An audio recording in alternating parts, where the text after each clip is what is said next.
Hi guys, welcome back to the channel. Today we are out in New Kingston and we're giving you an update on Holborn House. That is the 8-story building we're looking at. The building is located at the corner of Dumfries Road and Holborn Road.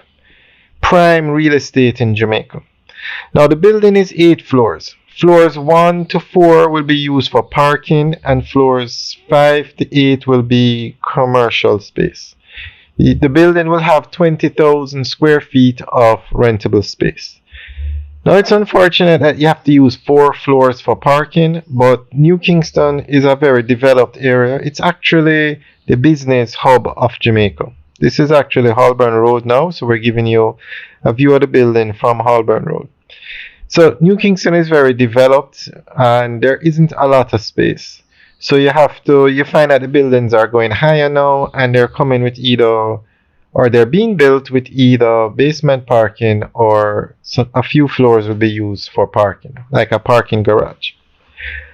Alright guys, enjoy the rest of the tour. Remember to like, share and subscribe. And based on where they are now with the construction, I would say this building should be finished sometime this year.